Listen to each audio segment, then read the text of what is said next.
irmãos? Amém? Graças a Deus. Estamos muito felizes, quando eu digo estamos, eu e minha esposa, por poder estar aqui, irmãos, poder conhecer mais um povo que vai morar comigo no céu, amém? E eu vou estar lá, amém? Você também? Feliz em ver esse casal abençoado, irmãos.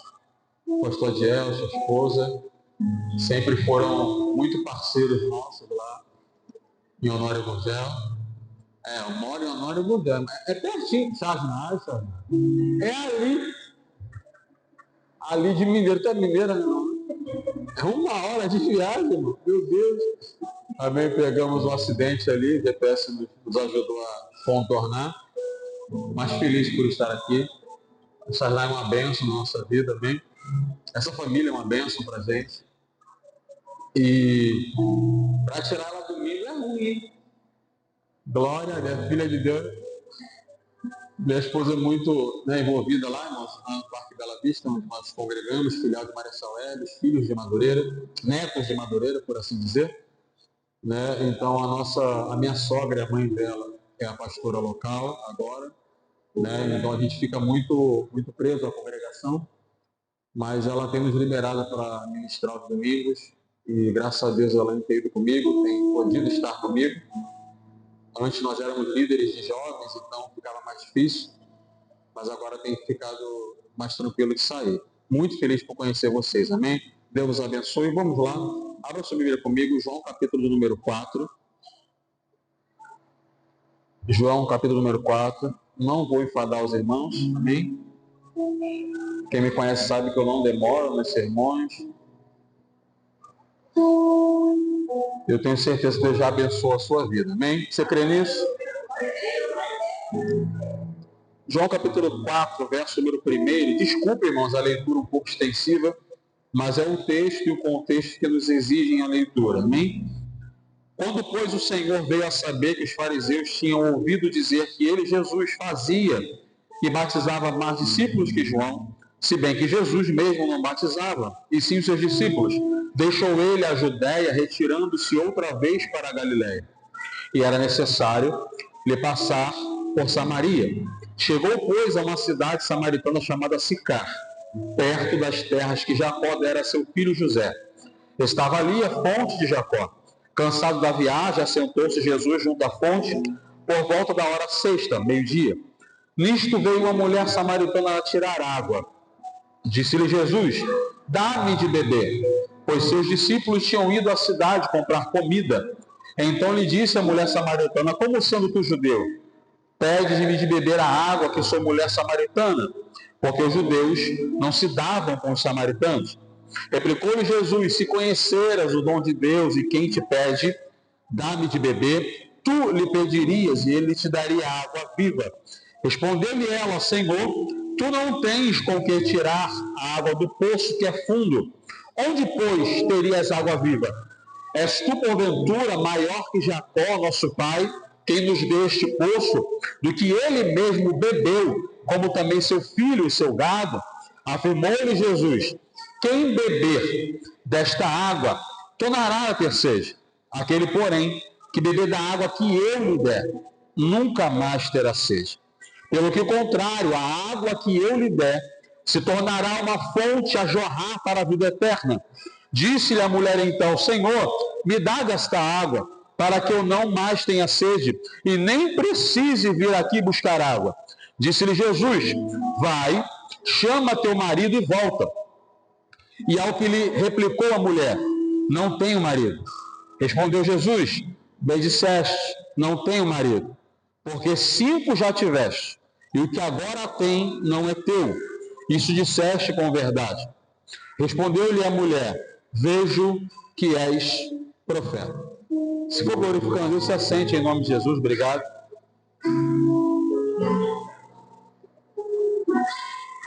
Jesus vai tentar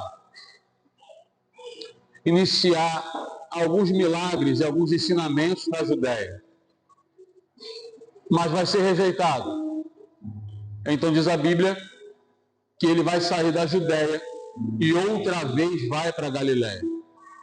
Qual é a diferença, Welles? A Judéia era especificamente ou predominantemente uma habitação de judeus.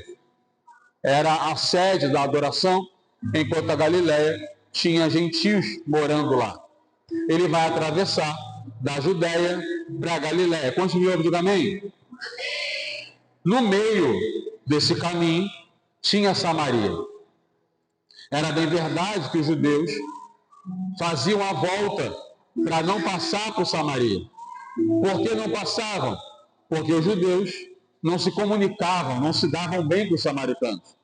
E para entender isso, a gente volta um pouco, porque lá atrás, quando aquele filho abençoado de Salomão multiplicou a carga e dividiu o reino, você vai lembrar, você que estuda a Bíblia e lê a Bíblia, você vai lembrar que as 12 tribos se dividiram em 10 e 2.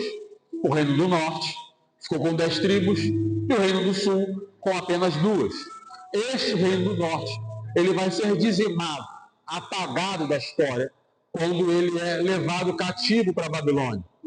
Só que esse não foi só o problema. O problema é que depois que eles vão cativos, passa-se alguns anos, e o imperador seguinte vai pegar parte do povo babilônico e vai trazer de volta para aquela terra. Chegando lá, aquele povo mestiço começa a habitar a terra. Só que eles são repreendidos por Deus, porque eles seriam também dizimados, uma vez que não adoravam a Deus. E eles não adoravam só porque não tinham costume. Eles não adoravam porque não sabiam como adorar. Então o imperador ímpio vai mandar um sacerdote voltar para ensinar eles a adorar. E diz a Bíblia que este povo começou a temer ao Senhor, mas ao mesmo tempo adoravam os seus deuses. Então eles adoravam o fato de Deus ser poderoso, de Deus ser aquele que abriu o mar, de Deus ser aquele que salvou, de Deus ser aquele que liberta, mas eles gostavam da promiscuidade dos outros deuses. Então eles queriam servir a Deus pelo seu poder e pelo que Deus oferecia, mas não queriam abrir mão da carnalidade de servir a outros deuses. É esse povo mestiço que vai começar a misturar com o povo judeu. Então o judeu entende que os samaritanos não são puros, não é uma raça pura, não é um judeu de fato, porque até nisso os samaritanos começaram a adorar no Monte Gerizim. Eles ergueram um templo e adoravam lá, enquanto que os judeus, no seu reino do sul, adoravam em Jerusalém, no templo de Jerusalém. Então começou-se uma guerra religiosa e étnica. Por quê? Porque o judeu entendia que a adoração era em Jerusalém e quem podia adorar era o judeu puro, o judeu verdadeiramente genuíno que adorava ao Senhor dos Senhores. Enquanto que os samaritanos, já que não podiam adorar em Jerusalém, começaram a adorar no Monte Gerizim. Esta situação vai perdurar até a época de Jesus. É exatamente isso, irmãos. Eles não aprenderam a resolver os seus BOs, os seus problemas. Preferiram cada um ficar no seu canto, porque um se achava melhor do que o outro. Eu não sei se você já começa a identificar com a época de hoje. Tem uns que se acham mais santos, mais puros, mais corretos, mais literais, melhores do que o outro, pela roupa, pela veste, pela adoração, pela ética da igreja, pela tábua que tem na frente da igreja dizendo o seu nome, porque a saia mais comprida, porque usa calça, porque não usa calça. Um se acha mais santo do que o outro. E aonde está o problema? O problema é que a igreja que não se une para evangelizar se divide para crescer. Eu não sei se você entende isso, mas eles entenderam que cada um adorava no seu canto. E aí um é mais puro que o outro, um é mais santo que o outro, um é mais certo que o outro. Quando na verdade adorar a Deus não é sobre estar certo. Adorar a Deus é sobre quem deve ser adorado. Eu não sei se você adora quieto, sentado, ou se você espalha a pose agora em pé. Eu não sei se você grita e fala em línguas, ou se você chora e adora calado. O que eu acredito é que nós viemos adorar ao mesmo Deus. E se viemos adorar ao mesmo Deus, eu só te peço uma coisa: adore a Ele do seu jeito. Mas adore Eu não estou aqui para olhar o quanto você adora. Eu estou aqui preocupado com como eu estou adorando. Uma vez que cultuar não é sobre dar. Uma vez que cultuar não é sobre receber. Cultuar é sobre dar.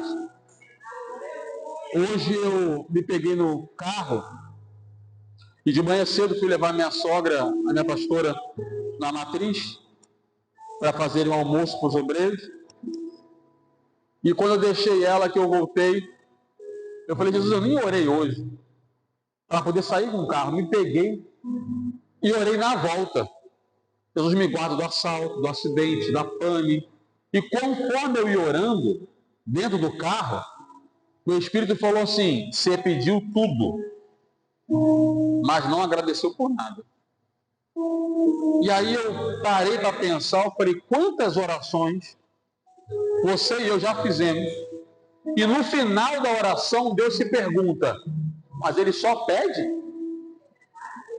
Será que Deus é um saque, um centro de atendimento ao crente? Que você liga para pedir o que você quer, ou reclamar do que não gostou? E o relacionamento com Deus que atende a tua oração? Porque a frustração do crente está diretamente ligada ao fato de Deus não atendê-lo. E nós temos um problema aí.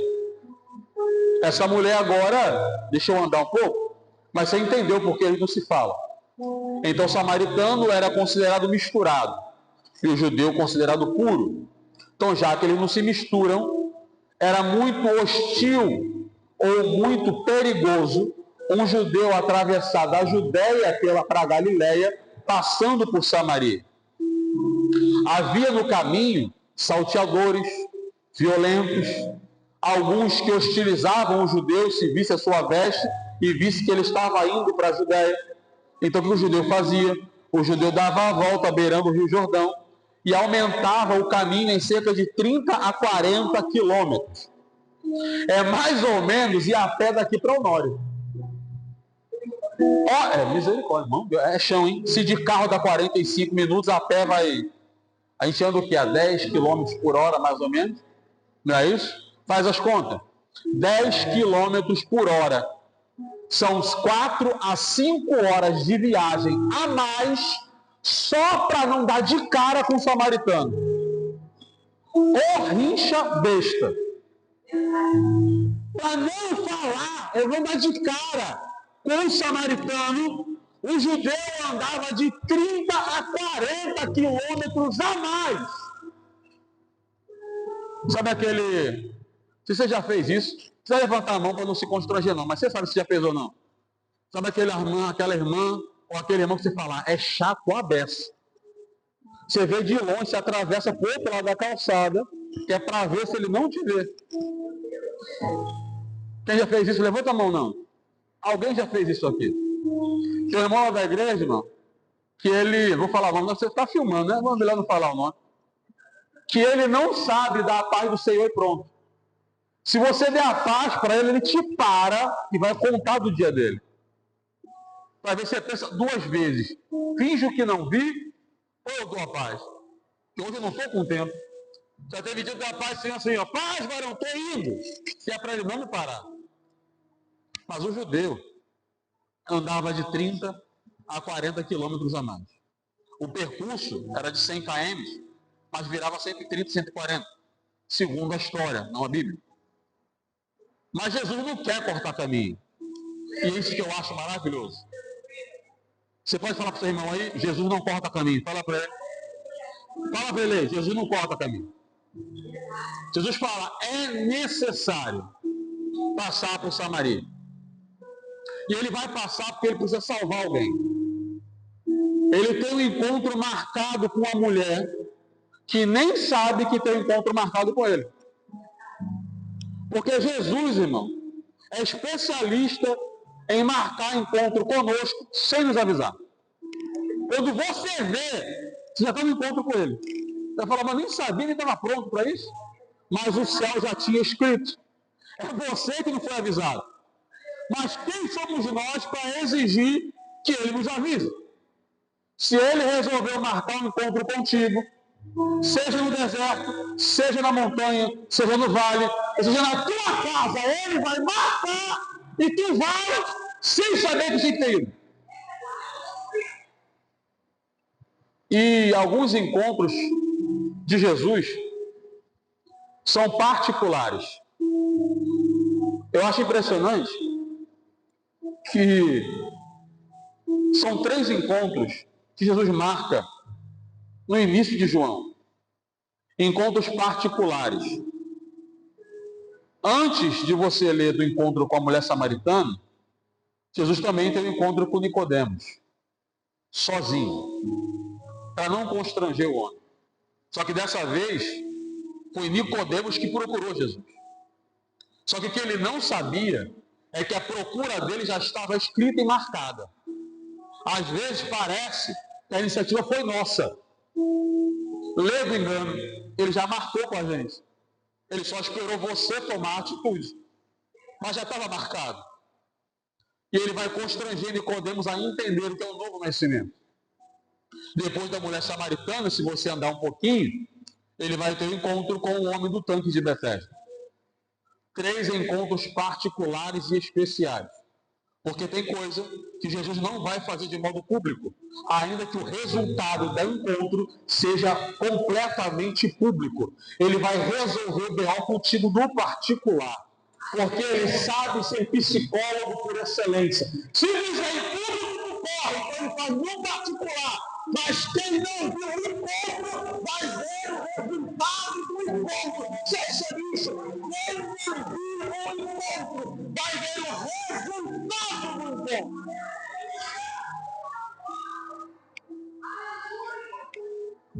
Todo mundo vai ao poço entre 6 e 8 da manhã.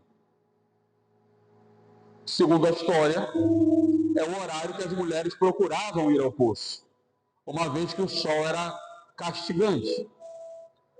Mas essa mulher vai ao poço meio-dia. Além do fato dela ser uma samaritana, possivelmente, segundo alguns estudiosos, ela está evitando o contato público, uma vez que ela tinha uma vida regressa. Ela já tinha sido 5 homens, e o que ela estava agora não era dela. Perceba que a Bíblia ela não fala certas coisas por engano. Ela teve 5 casamentos, porque Jesus usou a palavra marido. Eu não sei o que aconteceu com os 5. Se os 5 morreram, ela era literalmente uma viúva negra. Ela matava o homem. Eu não sei o que ela arrumou, que Jesus usa a palavra marido para os 5 primeiros. E para o último, ele fala, e o que tu agora tem não é teu marido. E aí nós temos 2 possibilidades. Ou ela estava, o que a gente chama hoje de fornicação, ou ela estava literalmente se relacionando com um homem casado. Porque se o marido não é dela, é de alguém. Sim ou não? Então ela precisa evitar o contato público. Porque a coisa mais sagrada para o judeu era a família. É tão sagrada que a mulher era a base familiar. Um judeu nunca vai admitir isso, pelo machismo. Mas a mulher era a base da família judaica. Por que eu te digo isso? Quem cuidava da tenda? Quem cuidava da tenda? Quem cuidava da criação dos filhos? Quem cuidava do casamento? Aí você vai entender por que Paulo lá na frente usa uma expressão dizendo: e o homem ame a mulher, como Cristo amou a igreja. Sim ou não? Me mostre o versículo que Paulo fala, e a mulher ama o homem. Não tem. Mas Paulo faz questão de dizer: o homem ame a mulher. Porque a mulher que é amada não deixará a desejar a administração da casa. O homem tem que fazer a parte dele. E além de fazer a parte dele, tem que amar a mulher que cuida da casa. Porque se o homem podia sair para trabalhar, para cultuar, para administrar e para cuidar do gado, da pecuária, da agricultura, é porque ele tinha certeza que tinha uma mulher cuidando da casa, da educação das crianças, todas as serviçais, ela era que administrava os serviçais. Só que essa mulher não pode ter isso, porque o homem que ela está nem é dela. Ela não tem uma casa estruturada. Ela não tem uma família estruturada. Ela não tem um casamento para chamar de seu. Já teve 5. O que aconteceu com os 5? Não sei. De repente ela traiu os 5 e perdeu os 5. Porque uma mulher que está com o marido que não é dela, possivelmente tem um histórico de traição. É improvável que os 5 tenham morrido. Mas Jesus vai sentar, cansado. Até porque andar 100 km é coisa dessa, né? Sentou cansado, mandou os discípulos saírem para comprar comida. Creia você ou não, acreditou de propósito, porque ele já sabia que a mulher ia chegar. E se tivesse 12 homens, duvido que a mulher ia pegar água. 12 homens? Não. Com a fama que ela tinha? Não. Mas só tinha um sentado. Ela vai ignorar a presença do cansado Jesus, que quando ela chega com um balde, ele fala, me dá de beber. Eu aprendo uma coisa rápida aqui com Jesus, irmão. Ele está cansado, sim ou não? Mas não rejeita a possibilidade de salvar alguém. E aí eu te pergunto, qual o direito que eu tenho de falar para Deus que eu estou cansado? Ah, quero mais não, estou cansado. Cansei de fazer, ninguém reconhece meu serviço, ninguém reconhece o que eu faço, eu vou, faço e ninguém vê. E é para ver por quê. Quem tem que ver está vendo. Quem tem que reconhecer, um dia reconhecerá por vai pegar tua obra e vai botando fogo. Se passar e for sincera, galardão para mim e para você. Agora, se for de interesse falso, queimou, tu só entra. Ela vai, tá bom, de bom tamanho, tem passando pelas portas. Jesus cansado, ela vai puxar o assunto. Dá-me de beber? E ela fala, como tu tem coragem de falar comigo? Eu sou samaritana, você é judeu. E outra coisa, não se cumprimentava uma mulher desacompanhada, porque podia pegar mal. Mas se bem que para ela pegar mal não fazia muita diferença agora. É verdade ou não é? E ela fala assim, como tu pode puxar assunto comigo, que é judeu samaritano? Ele fala, mulher, se tu soubesse quem te pediu água, oh glória a Deus. A humildade de Jesus é impressionante. Se tu soubesse quem te pediu água, tu me pedirias. Ela falou assim, mas tu vai tirar água como? Tu não tem corda, tu não tem balde. E faz uma pergunta que, se ela soubesse quem estava falando, parecia até uma pergunta besta. É tu, por acaso, maior que Jacó que nos deu poço? Ele é o Deus de Jacó. Ele fala, mulher, a água que eu posso te dar. Oh, glória a Jesus. Deus está aqui. A água que eu posso te dar vai gerar em você uma fonte para a vida eterna e que nunca mais vai ter sede.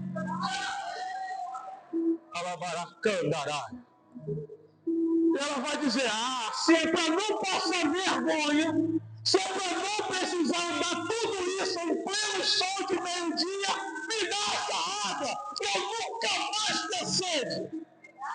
Eu nunca mais me senti constrangida de não poder andar com as outras mulheres, de não poder falar dos meus filhos, ou de como está meu casamento porque eu não tenho homem. Já pensou que essa mulher via todo mundo andar junto? Vamos tirar água junto, porque não, é legal fazer as coisas juntos, sim ou não? Alguém experimentou caminhar 10 km sozinho e depois andar 10 km acompanhado? Parece que é mais perto, não parece? Parece que tem gente contigo. Tu se sente sozinho. Se está cansado, alguém te ajuda. A Bíblia fala assim, caiu outro levanta, é melhor andar em dois. Mas essa mulher é obrigada a andar sozinha. E Jesus vai mexer com esse sentimento a dizer, se eu tiver, tu não tem mais sede. Ela fala, então me dá. Para eu parar de vir aqui, Porque todo dia que ela saía para pegar água, era um tapa na cara da situação que ela vivia. Porque ela não podia ir com todo mundo. Alguns historiadores modernos vão dizer que não, que a compreensão não é essa, que ela pegava água às 18 horas. Não era. Às 18 horas para os judeus já era o dia seguinte. E ela fala assim, então me dá água. E aí Jesus, para curar, precisa abrir a ferida. E é isso que dói. Porque para curar, você tem que mexer na ferida. Tem um humorista secular que ele diz que a nossa geração se perdeu quando o metiolate parou de arder. E brincando com a dor. Você, se pudesse, na minha época, você nem falava que se machucou, que era para não botar o metiolate. Porque era dessa maneira que curava, sim ou não? Parecia mágico o negócio, passava aquela telazinha do inferno e curava. E para curar, ele tinha que abrir a ferida. Ele joga com o sentimento dela ao dizer, vou te dar essa água, me dá agora. Não, chama teu marido primeiro. Aí mexeu. E, mas eu estava esses dias meditando, tem mais de uma semana que eu estou ensinando esse texto, e Deus falou uma coisa comigo no meu trabalho. Deus não marca encontros com saciados. Deus, ele marca encontros com sedentos. Se você se sente saciado, isso aqui não serve mais para você. Se eu acordo pela manhã e não tenho a menor necessidade de sentir Deus, ou de buscar a Deus, ou de orar, ou de ler a Bíblia, ou de ouvir um louvor que seja, se eu acordo e nada me faz mais falta, há alguma coisa errada comigo. Eu estou completamente preenchido, e infelizmente vou te dizer, não é de Deus. Alguma coisa preencheu o meu dia e o teu dia. Vivemos época de uma igreja fraca, não porque Deus enfraqueceu, mas porque estão saciados. Não nos esvaziamos mais de nós mesmos para ser cheios dele. Não tenho vergonha de dizer, uns meses atrás, há mais um mês e pouco atrás, eu me sentia mal, espiritualmente falando. Fui sacolejado pela minha própria esposa dentro de casa. E um dia, sem avisar ninguém, nem a ela, eu peguei o carro, parei no pé do monte de Irajá e subi. E eu tinha uma reunião com a liderança geral da matriz. Só que eu esqueci da reunião.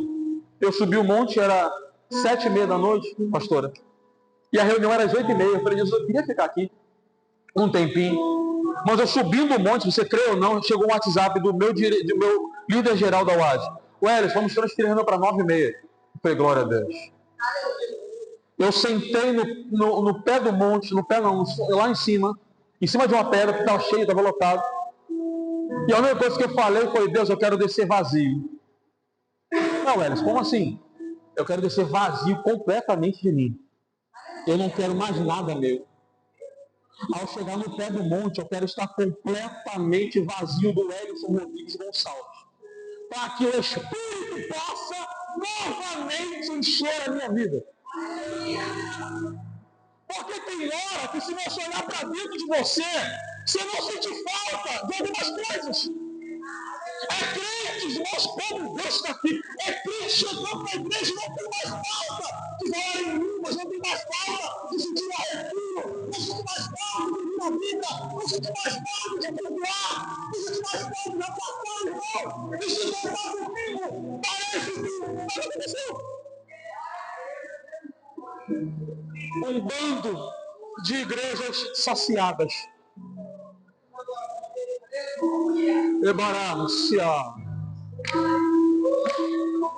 Deus falou comigo no meu trabalho. Eu sou um encontro com quem é sedento. O saciado não precisa de mim, porque ele já se encheu de alguma coisa que não sou eu.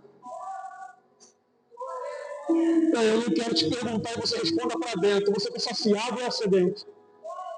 O que te fez chegar aqui hoje? Meramente uma religiosidade cultural ao domingo, ou porque você entende que precisa daquele que está aqui, aquele que enche esta taça, céu também. Deus não se encontra com saciados. Deus quer marcar encontros com sedentos, com quem sente falta de alguma coisa, com quem chega em casa depois de um culto e pensa, ainda não estou bem, quero mais. Cadê a igreja? Eu quero ainda ter mais.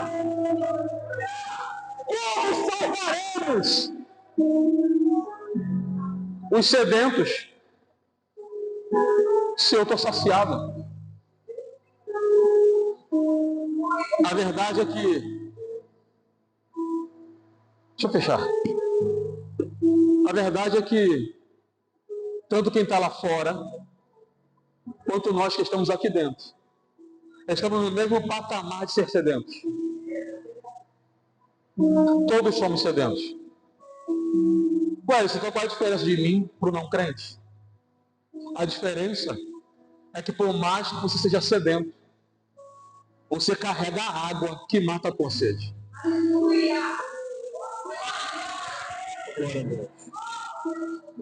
A diferença de nós é que a hora que bate a sede, você corre para o teu cântaro e bebe. E se não tiver tanta vontade, tu corre para cá e bebe. Mas como mataremos a sede que está lá, se nós não mais aprendemos a beber a água? Se eu não carrego mais nada, como vou distribuir para alguém? Se eu não tenho, como eu vou entregar?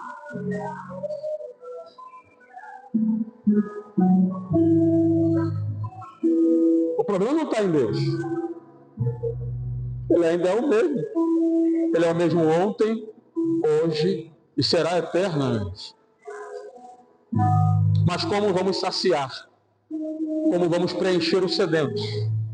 Se na hora de dar de beber, o que nos preencheu não é a água viva. Sabe como eu te provo isso? Porque quando Jesus tocou na ferida para curar e disse, olha, chama teu marido, ela não vai confessar o pecado. Ela só vai dizer uma verdade. Eu não tenho marido. Jesus vai dizer de modo não delicado, porque tem horas que Jesus usa de uma certa ignorância, mas para ser direto. Lembra de com Maria, no primeiro milagre? Jesus, acabou o vinho. O que tem eu contigo? Numa dessa, no século 20, 21 não, porque as mães afrouxaram. Mas no meu século, era um tapa, irmão, que virava do avesso. Mas ela entendeu que falou besteira. Ela quis imprensar o Messias. Talvez por estar ávido de que se manifestasse aquele a quem o anjo prometeu. Então ela na ânsia falou, Jesus, eu sei que tu pode, resolve aqui. E falou, não chegou a hora de eu me manifestar. E aí ela recolhe-se e diz para os homens, olha, tudo que ele mandar vocês façam. E sai do recinto. Então Jesus sabia ser direto. Para alguns hoje, que são mais melindrosos, Jesus era ignorante. Quando ela fala, não tem marido, Jesus não vai rodear e nem vai tentar ser compassivo ao ponto de ser melindroso e escolher as palavras. Porque a gente quer que Jesus escolha as palavras para falar conosco. Sim ou não? Né? Quando a gente está no erro, nós queremos que todo mundo tenha cuidado para falar com a gente. Como se fôssemos de cristal e fôssemos quebrar. Mas quando é na hora de ver o pecado de alguém, incircunciso, filisteu, pecador, filho de Belial, é assim. A gente não, coitado. Jesus não vai escolher palavra e falar assim, disseste verdade. Tu teve 5, ó. E o que tu está agora não é teu não. Ou para dizer, eu sei que tu não está sozinho. Marido tu não tem, mas sozinho tu não está. Aí ela vai dizer, veja que as profetas. E aí ela vai entrar numa questão Porque já que ele era judeu e dizia que era o profeta, a primeira coisa que ela se preocupa é, já que tu é profeta, fala aí, onde é que você adora? No Gerizim ou em Jerusalém? Porque meu povo adora lá em cima, o teu povo adora aqui embaixo. Ele diz, mulher, primeira coisa, olha como Jesus é direto. Primeira coisa, já que você entrou na questão, a salvação vem de nós, não de vocês. Tipo, escolhidos somos nós, vocês entraram de rebalo. Segunda coisa, não se preocupe com isso não. Vai chegar dia que nem lá em cima e nem aqui embaixo. O que vai importar não vai ser o local, vai ser a intimidade para adorar. Porque chegar uma hora que ele vai procurar os que adoram em espírito e em verdade. E esse vocábulo verdade do grego é não fingido. Sem fingimento. Não por religiosidade, mas porque quem merece ser adorado está na casa, veio contigo e ainda habita esse lugar. E aí a mulher que foi pegar água, quando estão terminando esse discurso, chegam os discípulos. E aí, já que o assunto estava correndo, nenhum dos 12 tem coragem de falar, Jesus está falando com ela por quê? Nenhum dos 12 tem coragem. Ela larga tudo e corre para a cidade. Eu acho que esse homem que ela estava nunca mais viu ela. Por que, Welles? Porque todo evangelho resolve te cobrar uma renúncia. Porque a primeira coisa que ela faz é começar a pregar. Exatamente. Ela foi pregar. Sabe qual é o impressionante disso? É que ela chega na cidade, chama a porção de gente e fala: um homem revelou toda a minha vida e eu acho que ele é o Messias. Onde ele está? Lá no poço de Jacó. Poderiam, você vai concordar comigo? Acredito, você é maluca? Nem moral tu tem para falar? Tu é cheio de homem. Mas quem carrega a verdade recebe uma autoridade diferente. Porque a primeira pergunta é: onde ele está? E esta mulher acabou de virar missionária. Mas sem marido. Você entendeu? Isso aqui, irmãos, é lindo. Ler essa carta e ouvir essa carta é maravilhoso. Só que o preço que você e eu estamos pagando não passa perto do que eles estão pagando. Fazer isso aqui é maravilhoso. Mas se quando acabar o culto, fecharmos a porta, ir para casa e amanhã não fizermos nada, continuaremos a ser crentes, sim ou não? Mas a igreja continuará sem crescer. Se eu não estiver com sede, e olha a retórica, e parece até contradição do evangelho evangelístico. Enquanto eu não tiver sede, eu não mato a sede do sedento. O que vai me fazer querer matar a sede de quem não conhece é eu também ter sede. E aí eu te pergunto, tem sede aí? Ou você já está cheio? Ou você já está saciado? Quanto mais, se você não guarda nada do que eu disse, grave isso. Quanto mais sede você tiver, mais você salvará quem tem sede lá fora.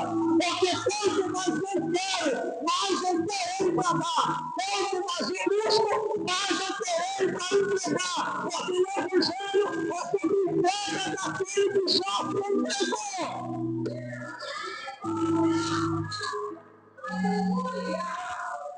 Ele não precisa fazer mais nada, a não ser convencer aquele a quem você abriu a boca para falar dele.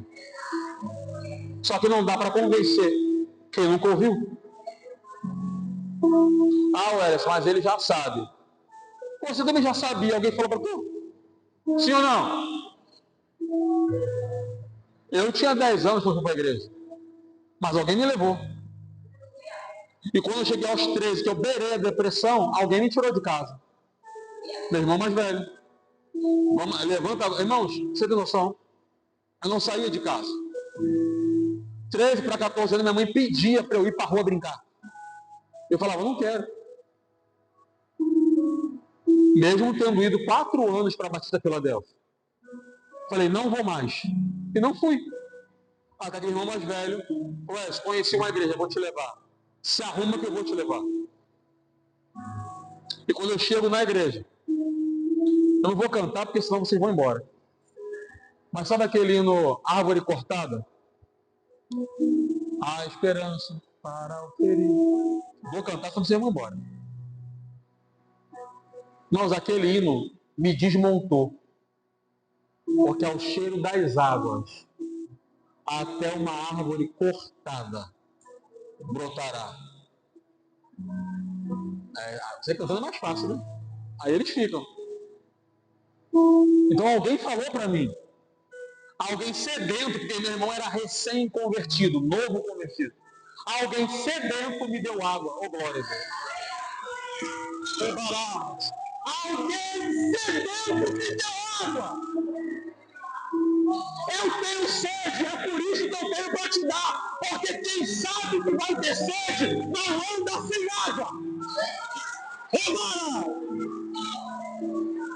Quem sabe que vai sentir sede, não anda sem água.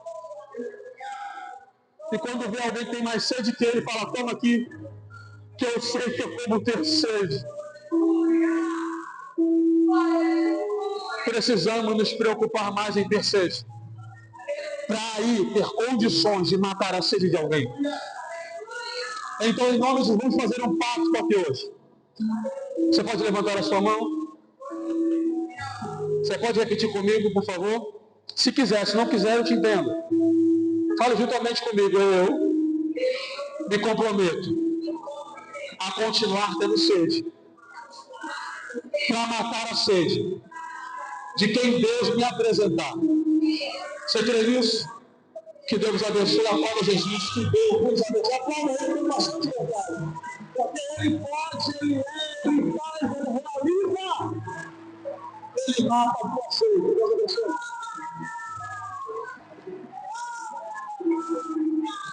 Irmãos,